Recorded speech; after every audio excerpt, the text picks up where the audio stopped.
Thank everyone for their attendance today.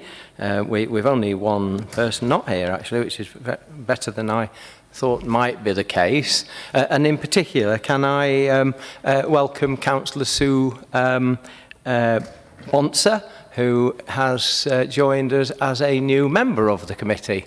So welcome to you. All the other members of the council, of the committee and officers have made great effort to keep things ticking over the last year or so, and I thank you all for your indulgence and help in doing that. I know it's been very difficult, so it's quite welcome in many respects to actually get back together into a single room after all that length of time. I just remind members that this meeting is being live streamed on YouTube and is available for viewing afterwards. So I perhaps just ought to explain to anyone who was later watching or watching now that this is a meeting of the Conservation Area Advisory Committee on the 10th of June 2021. The Conservation Area Advisory Committee is known as CAC, and that will be a term used during the meeting. And it is a committee that's made up of representatives of professional bodies concerned with the historic environment. Also, there are other members that are nominated by the City Council, and there are City Councillors who are members as well. So that's just by way of explanation to anyone who might be watching the proceedings. Thank you very much. We'll move on to the agenda then, and I'll ask if there are any apologies. I think we just have the one. Yes, Councillor Wood has told us he's not able to make it, so that's noted. Thank you. And then I've not got any late items to be introduced from the chair.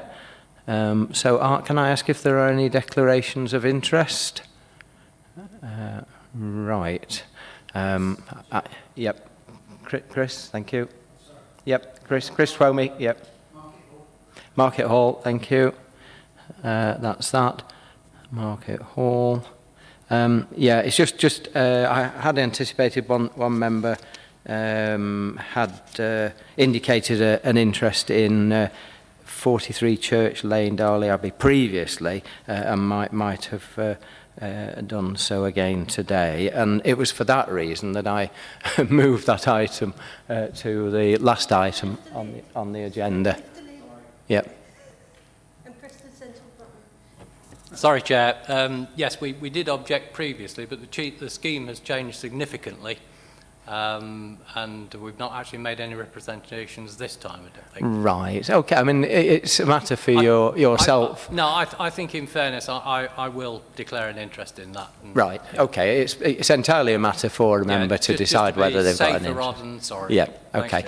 Well, in that case, I was perhaps right then in moving the item 43 Church Lane to become the last item on the list, which will facilitate people leaving the building in a correct order. But as far as you're concerned, Chris, you will need to leave the room. I'm sorry, during the consideration of the item that you've declared an interest in. Okay, so that's declarations of interest. Thank you very much. Minutes of the last meeting have been sent to you, which was 22nd of April. Can I ask that they be accepted as a true record? Yes, it looks like that's agreed. Thank you. And then there is an item 5, items determined since the last meeting. Can we note that? Thank you. Noted. Thank you very much. Then there's a list of applications not being considered as item 6. Can we note those. It's really just to draw to members' attention the sort of full volume of heritage-related applications that are passing through the system, so that members are aware of the full picture rather than just those items which we're now going to consider under item 7, which we can now proceed to. Thank you very much. And so, as I say, there are just some adjustments to that item. The first is that 43 Church Lane, Dolly Abbey, will now be considered as the last item. And there are 2 items on the list that have become invalid during the period since the papers were issued, and so they're going to have to be considered at a later date, in that they're not actually current at this moment, and those are Quorn Lodge and 13 Cornhill. They are down now for scheduling for the 1st of July meeting, which actually isn't all that distant in the future. So that's for the next meeting. So my apologies for those adjustments to the agenda, but as members are aware, the situation is always a little bit fluid as applications come in and are assessed. Those on this occasion, those 2 that I've mentioned were found to be invalid at this time. So in that case, we can move on to consider the listed building consent for the alterations to the Market Hall. Those alterations include new smoke louver design to lantern, associated building service works, new ladder access up to the gantry walkway at lantern, new age protection to flat roof, replacement valley, gutter walkway grills, and interior redecoration works, which Chloe will now kindly describe to us with the aid of, hopefully everybody can see the screen there, but do shout up if you're having any difficulty in that respect. But Chloe, could you just guide us through the proposal? And Chris has left the meeting because he declared an interest, so we must remember to get him back in after that item. Thank you, Chloe. Thank you. So this application, as described, is regarding Derby Market Hall. There have been a number of previous applications. Those that are relevant, there was sort of a pre-application discussion held with yourselves on the 17th of October 2019.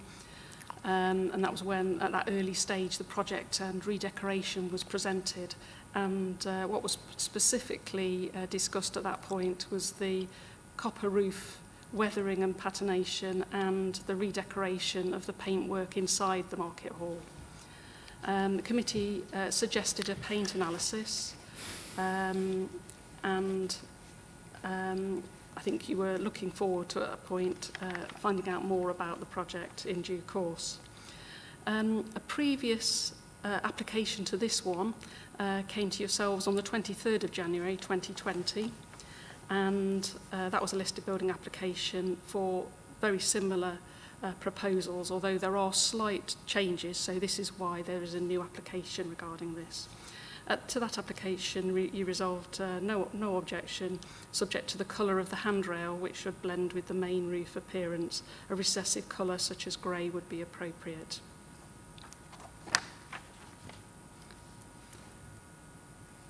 So the main changes, I'll just take you through them, as I'm sure that you've had a look at the applications online, is slight change to the louvers, to the new lantern light. So the drawing to the top of this picture is what was approved, and the one is to the bottom of the slide is the ones as now proposed. So there is slight change in terms of the size of the opening elements and the divisions.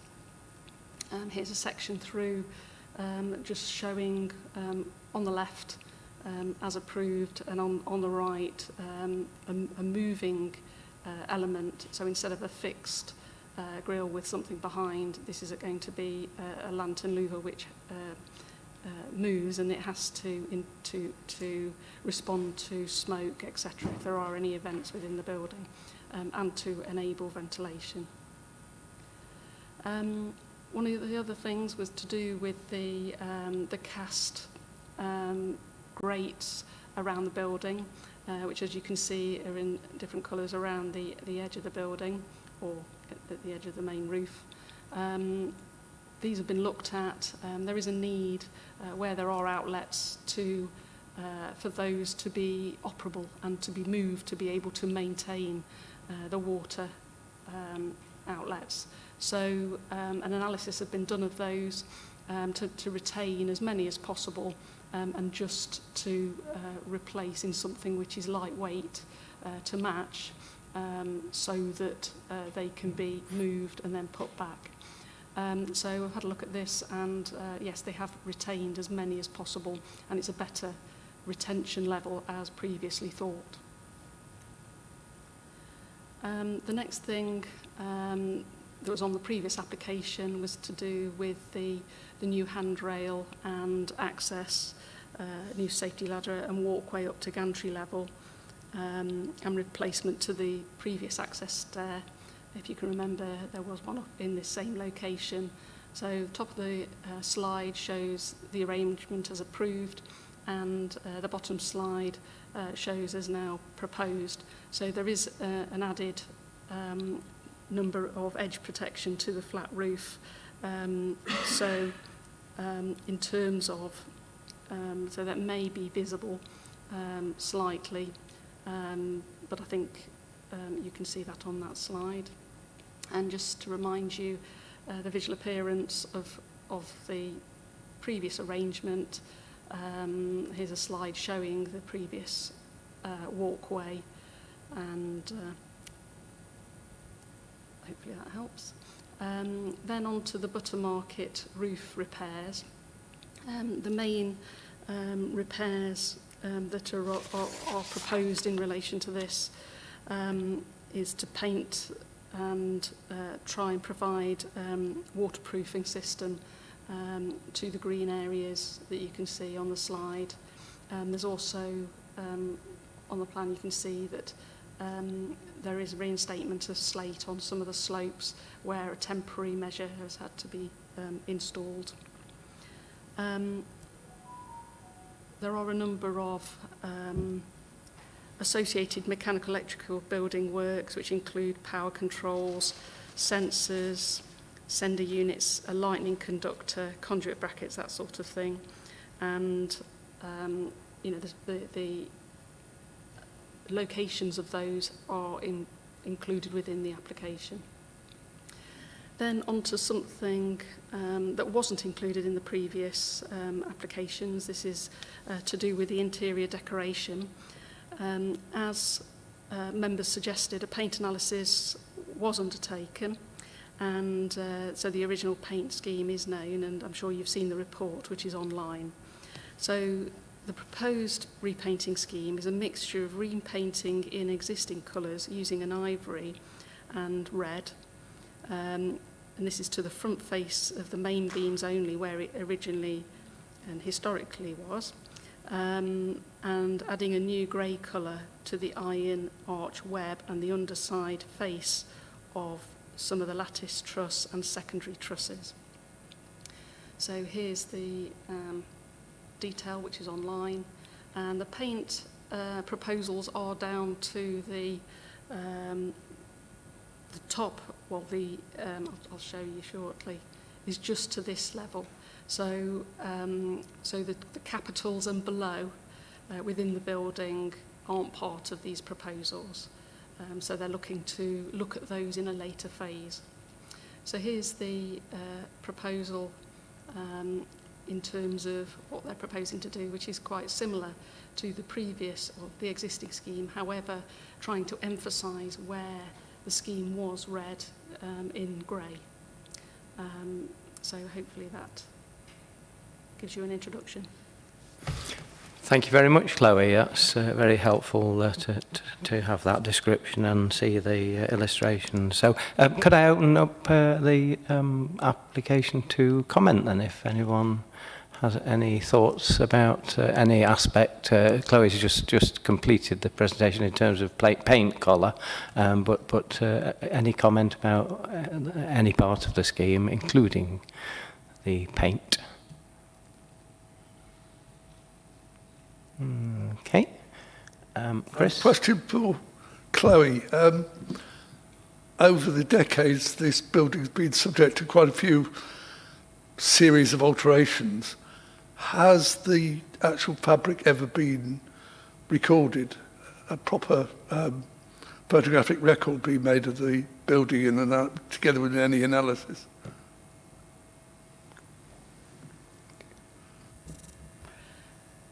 So obviously the first phase is to do with the repairs.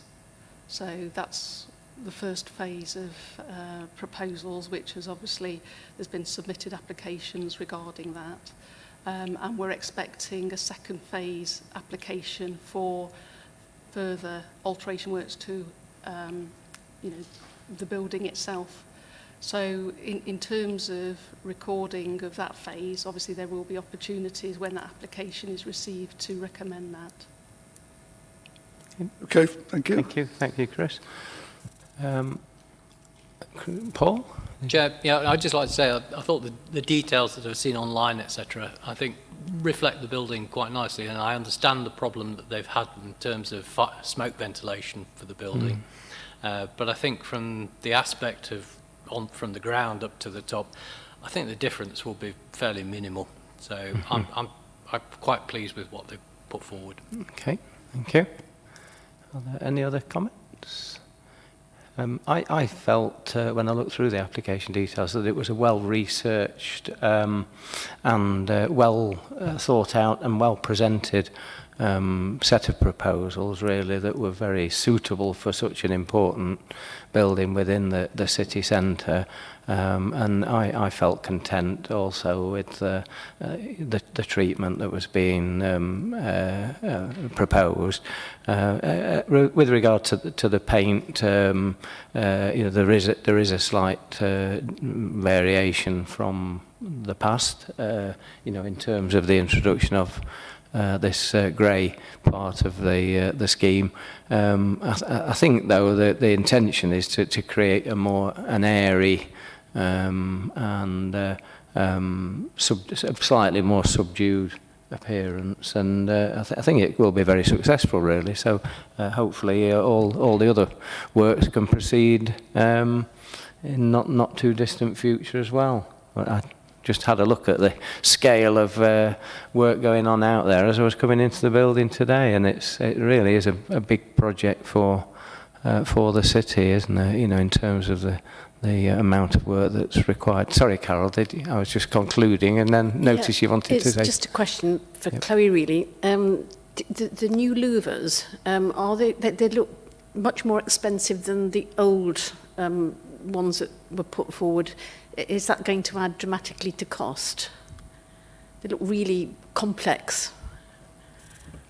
I don't know about the cost, because obviously my comments are purely on the visual appearance and the changes to what was previously approved.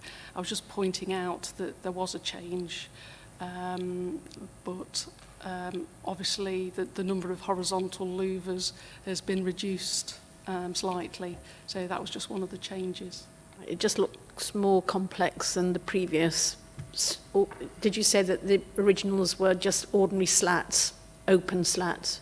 That was what was previously proposed, Yeah. but unfortunately there wasn't a product that they could.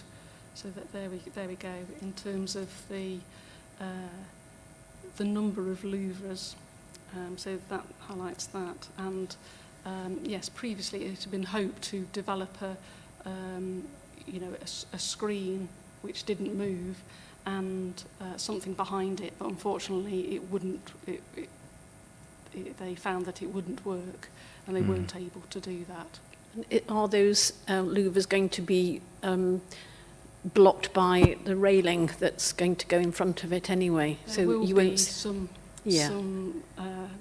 they will be partially obscured by the railings in front, yes. Okay, thank you. Yeah, happy with that, Carol?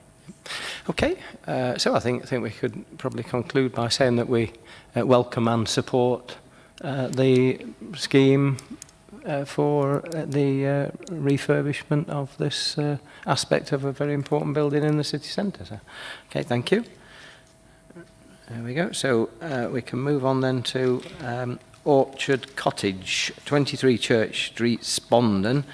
Erection of an outbuilding, garden store and retention of existing containers for a temporary period not exceeding 6 months.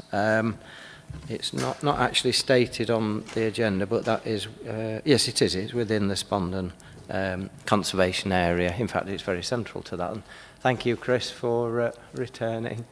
Thank you. Okay, Chloe, could you describe that proposal to us, please? Yes, certainly.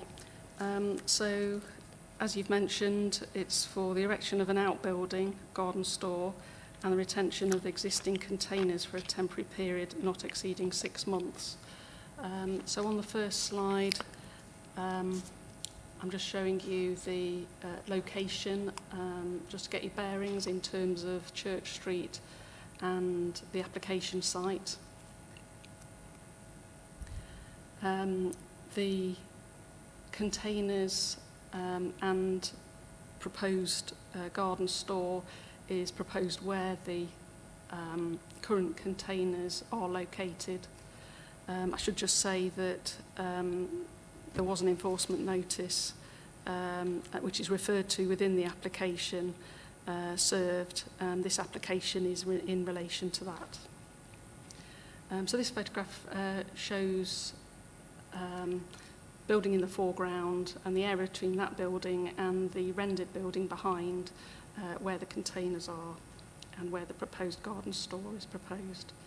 Here's a little bit of a close-up. And in terms of getting your bearings, in terms of the existing location of the containers, you can see that in the top left plan, and their elevations and in plan form, and the proposed garden store, which is proposed to be approximately 4 metres high and 10 metres long and 3 metres in depth approximately. The proposed building is proposed to be of brick and with concrete tiled roof to match the detached garage, which you can see also adjacent to number 23.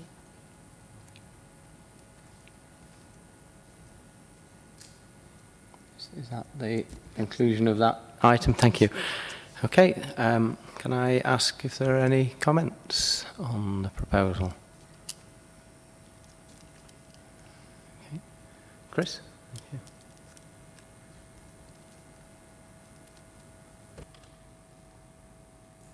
Is it not lighting up, Chris?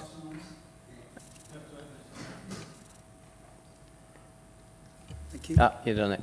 Can you hear me? Yep, thank you. Yeah, I think the covering up of the kind of shipping containers with a building is, on the face of it, an improvement, but I think the concern is more to do with the actual use on the site. Looks like there's some unauthorised builder's yard use going on there with all sorts of things being stored on that site, which are most certainly incongruous in terms of impact on the conservation area. So there's a bigger question here, because the building it's not a garage building in the sense that you might put a car in there. It's not big enough for that, so it's a big store, which looks like it will house all the stuff that's being kept on the site. So I don't know, I mean, I understand there's been an enforcement notice served in terms of the use, so that seems to me the bigger issue here. So it would seem, unwise to support this on the basis that it would be removing shipping containers and putting back something else that will support what is not an appropriate use in a conservation area and not an authorised use either. Okay, thank you. Are there any other thoughts on the proposal? Yes, Max, thank you. I support Chris yeah. entirely. Thank you. And Mike?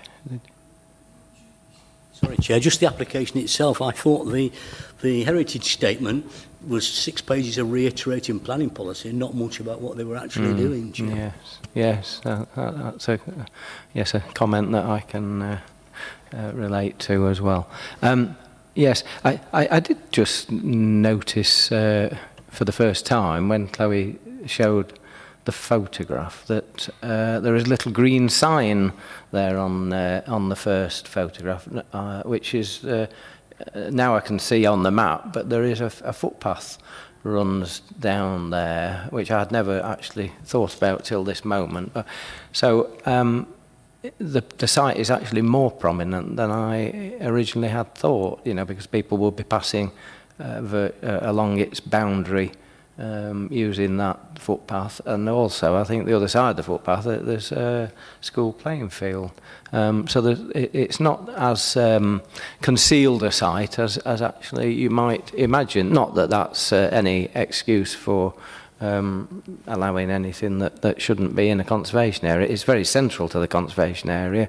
Clearly the retention of those containers is not something that we could agree to. I mean, whether that's acceptable for a very brief period whilst they can be removed from the site, but they, in my view, should not be there in the first place, and are totally inappropriate in the middle of a conservation area. As for the proposed garden store, I think there is a garage on the site as well.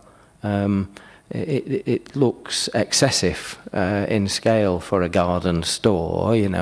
It's got a footprint of, I think Chloe's just told us, 10 metres by 3 metres, 30 square metres, and it's 4 metres high, which doesn't sound like your average garden store to me.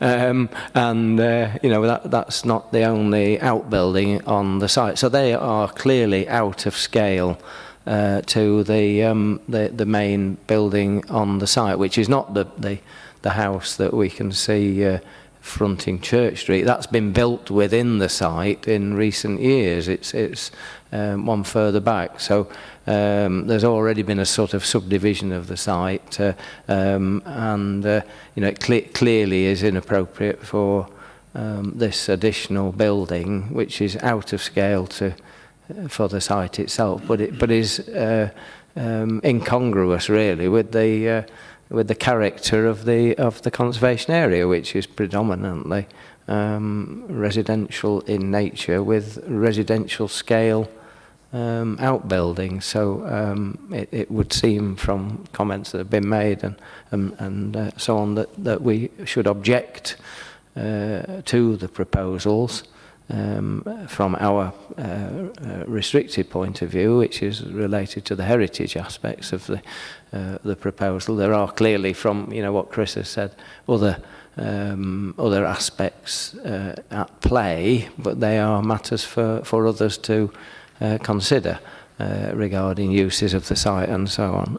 But in terms of our remit, then it would seem that we are objecting to the proposal in terms of its scale, materials, and adverse impact on the character of the conservation area. So I think I can see agreement to that in that everyone seems to be nodding. So thank you very much. Is that clear, Lindsay? You got a good note of what we feel about that one? Right, thank you very much.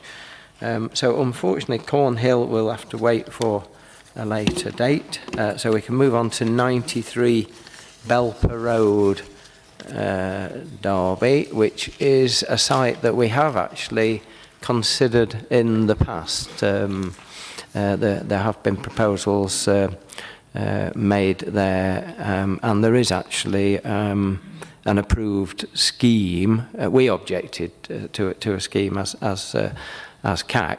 But a scheme was approved in the past by the parent committee.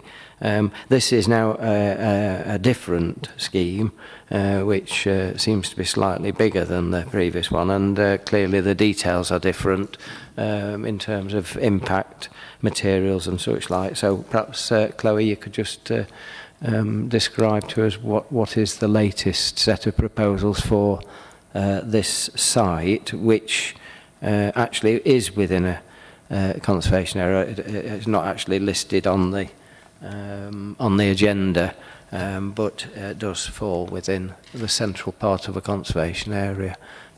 So, Chloe, thank you. Thank you. Yes, indeed. 93 Belper Road is located within the Struts Park Conservation Area.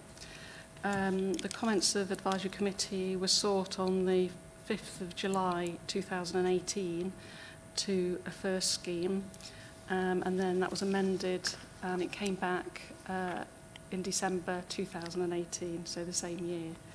So I'm going to just take you on a whistle-stop tour through the approved scheme and the now proposed scheme.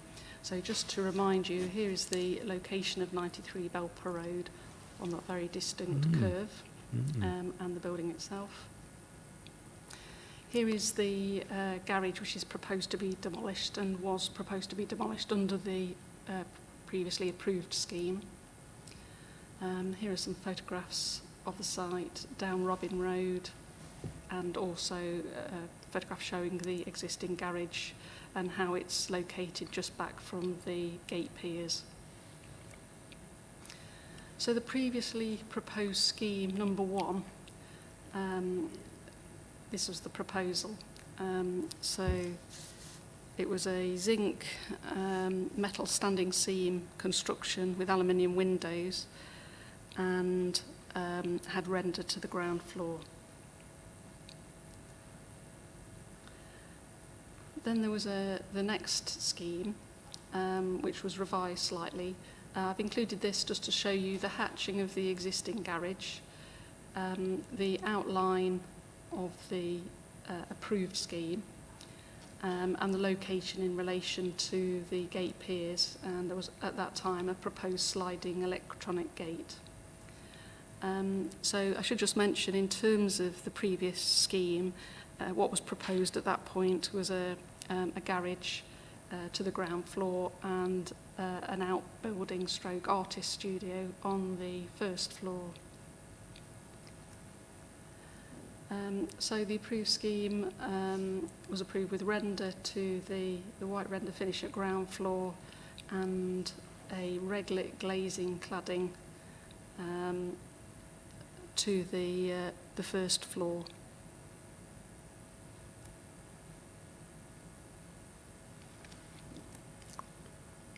So the proposal, which is now being put forward, and this is a new application obviously, is for a garage and an annex. So the footprint of the building, although the building has been narrowed, the proposed building has been narrowed slightly, it is now much longer. It is longer, so it extends right up to those gate piers. And so on the ground floor the proposal is for the garage, and then the 2-storey annex is beyond. So here's the plan. Here's the ground first floor and roof plan of what's proposed, and as you can see, the garage on the ground floor, the kitchen, dining, living area and WC on the ground floor, and then bedroom, artist studio, bathroom, shower room on the first floor. So the proposal now is for different materials, so a slightly different footprint. The materials are now proposed to be rendered walls, a white render to the first floor, and a dark grey render to the top with a membrane roof and aluminium windows. So here are the elevations that are proposed. And here's a visualisation. So here's the existing view, and this is the only visualisation that has been sent this time, but shows the visual appearance from Robin Road and looking down towards the existing garage. I should just also mention that, just going back to the proposed plan, there is one change in terms of the approved plan, and that's as regards the tree. So this proposal plan shows a number of trees proposed to be removed. Under the previous scheme, T2, which can be seen along the first boundary, was being retained. So I just wanted to point that out. And that's it. Thank you. Thank you very much, Chloe. So can I invite any comment on that new proposal for the site then? Chair. Yes, Paul. Thank you. I had some reservations about the previous scheme, but I have a lot more reservations about this particular one. It's out of scale for the conservation area. Just don't feel comfortable with the proportions of the building either. And the fact that it's coming right to the road frontage now, and actually taking away quite a valuable tree in terms of street scene, I feel is quite detrimental. Thank you. Max, thank you. When these houses were built, they had coach houses at the, where this building would have been, later turned into motor houses, and then of course modern garages sometimes replace them as here. And I would agree with Paul that this unit is far too big. It's detrimental to the street scene by being so closely advanced to the curtilage boundary. And frankly, it looks like an industrial unit, which is entirely out of keeping with a really rather suburban leafy conservation area, and I would think we ought to object to it. Mm-hmm. Thank you. Thank you. Thank you, Chris. W. Would I be correct in believing that this lies within the archaeological alert area for Strutt's Park? I should think so. Has the County Council Archaeological Service been consulted in respect to this development?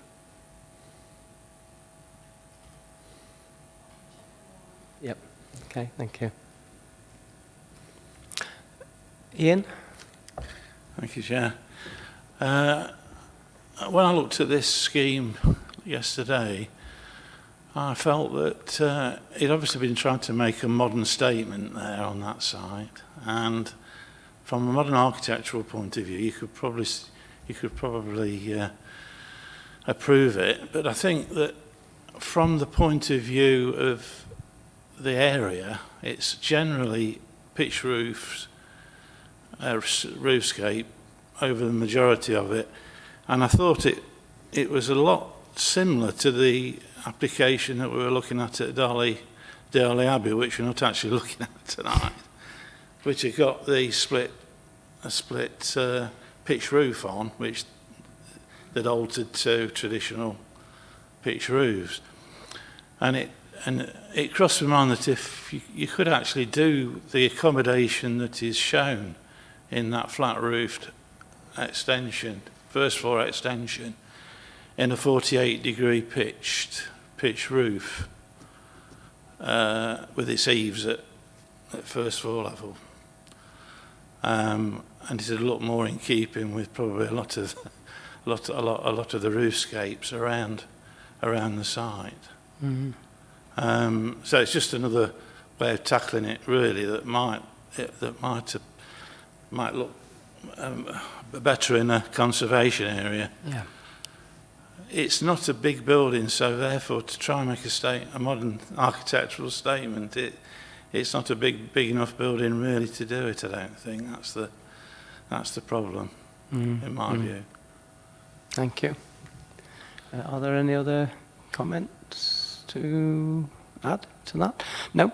In which case, it seems the consensus is that we should object to the proposal in terms of its scale being too large. Also in terms of the appearance being inappropriate. It's been described as industrial in character and nature. And there is the issue of the loss of a tree that makes an important contribution to the street scene. So those, I think, would be the grounds for objection to the proposal, which is slightly bigger than that previous. Yep, I think that probably covers it, really. I'm really happy with that as a comment. You got that? Okay. Lindsay? Yep, thank you. Right. Okay, so we'll go now to the item that was first in the agenda, but is now last. So the first shall be last. And thank you, Paul. Yeah, thanks for your attendance, Paul. But Paul had declared an interest in that item, so we can now move on to that, which is 43 Church Lane, Dolly Abbey, which is fairly central to the Dolly Abbey conservation area, and the proposal is for the erection of an additional storey to form a dwelling house together with a single storey front extension, alterations to the external materials and formation of a new vehicular access. So thank you. If you could just remind us, Chloe, of our previous consideration of the site, which I'm not sure it wasn't too long ago, and now explain what the new proposal is, please. Thank you. Certainly. Yes, it was brought to this meeting of Advisory Committee in March this year. So just to remind you of the site, and here's the view of Church Lane. I'm sure you all know it well. And the building that we're looking at that's proposed to be replaced is the single-storey building to the right-hand side in the bottom photograph. So just to remind you previously, what was proposed is a replacement two-storey dwelling house. What was proposed was the removal of the front stone wall. It was actually a mixture of stone and breeze block in this case, but predominantly traditionally all the way down this lane it is stonework. And the proposal, as you'll remember, is a very contemporary proposal.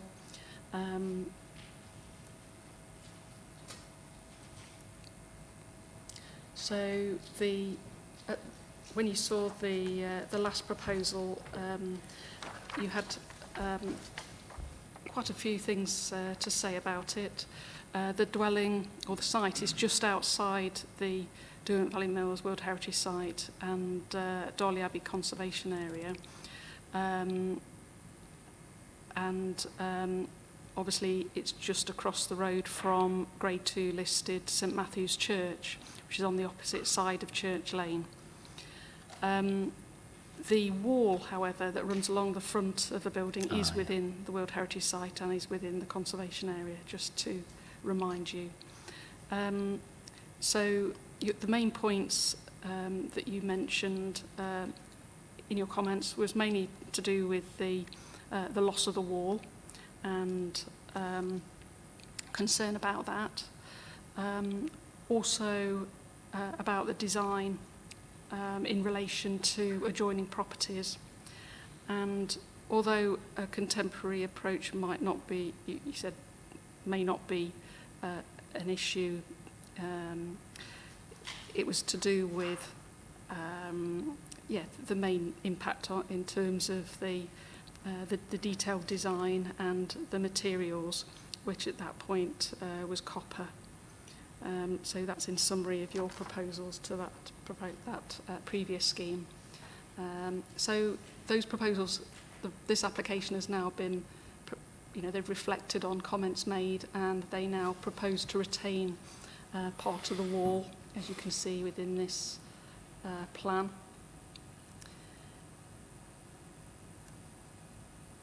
The proposal now, although contemporary, is slightly more traditional in terms of its roof form.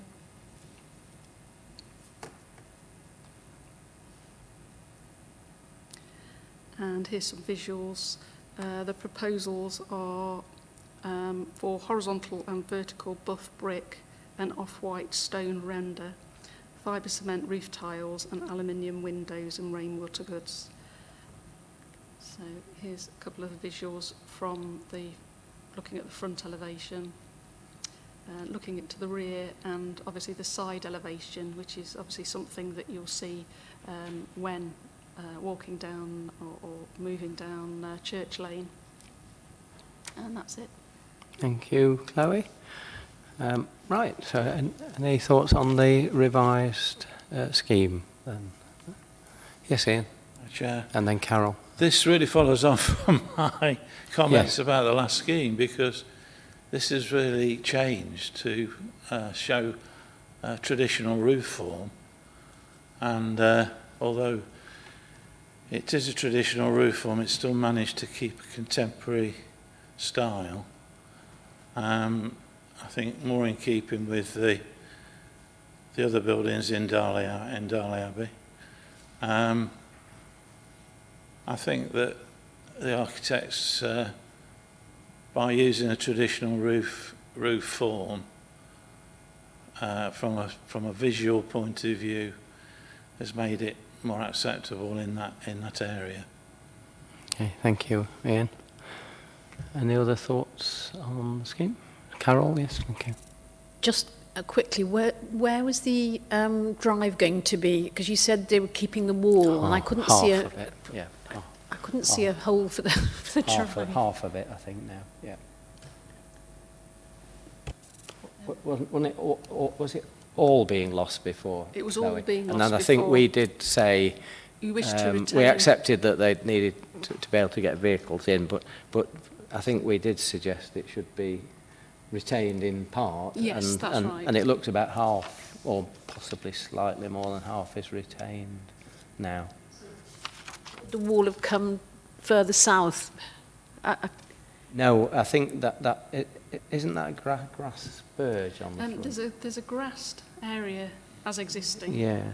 And that extends all the way across, because unusually some of the properties along here, most of them have got parking spaces, and so there have been small breaches within the wall to allow that to happen.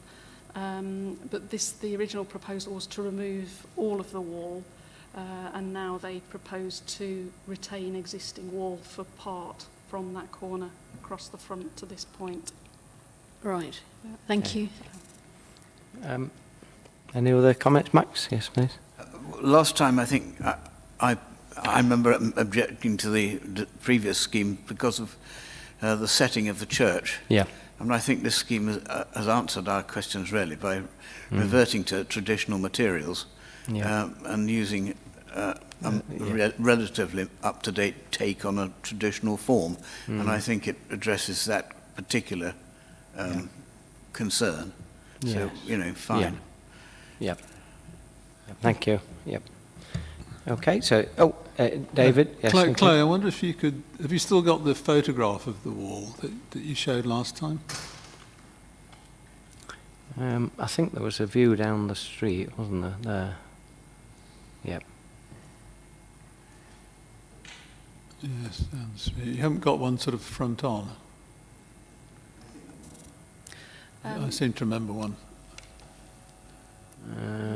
No, I think that's sorry. the best. I think that's the best we can do, David. Oh, right. I think I wanted to sort of remind myself that it actually seems different to the other walls along that stretch. Is that how you understand it?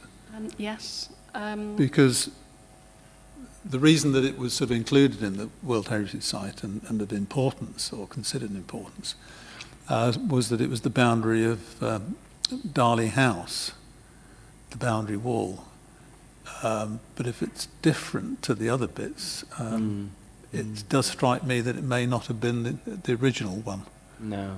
Well, I would like to. What you can't appreciate from the photograph, because it isn't taken front on, is there's stonework up to that level, and the rest is breeze block. Yeah. Yes. And what the application seeks to do is to reuse any stone that is removed and to reinstate the stone wall. Right. Okay. Well, that's obviously a good thing. Yep. And Yes. thanks for reminding us that it had been mucked about a bit in the past. Yes. Thank I you. mean, the adjacent garden wall that we can see in the foreground is coursed, isn't it? And it's got yeah, sort of I forget the phrase now, with the protruding front elevation on each stone. And I think that lower bit of the application site wall is the same. So yeah, so if they're going to use the lower part across the entirety and move half of it to the upper part of the bit that's going to be retained, then I suppose there is a conservation gain there, isn't there? Yeah. Yeah. Okay, so it sounds as though... oh, Mike, yeah. Sorry, yes, Chair. Just want to record that I won't be objecting. I think that's quite an attractive design, and I like it. Yep, yep. It certainly the roof scape now kind of reflects other property in the area and so on. And yeah, I mean, I suppose it's satisfying to a degree that the applicants have listened to the comments that have been made previously, both in respect of the roof structure and the retention of the wall and so on. So it's gratifying that when applicants do come back with a revision that clearly has listened to the advice that's been given. So, okay, so it's no objection. Yep. Okay, thank you very much indeed. You okay with that, Lindsay? Yep, yep. Okay, so that brings us to the conclusion of the agenda. Thank you very much for your attendance. It's been good to be back in the same room again, and hopefully that will continue in the foreseeable future, but obviously Lindsay will let us know the rules and so on as we, and then just as we leave, which we need to do fairly orderly and not as a big group or whatever, and we'll be wearing masks as we pass.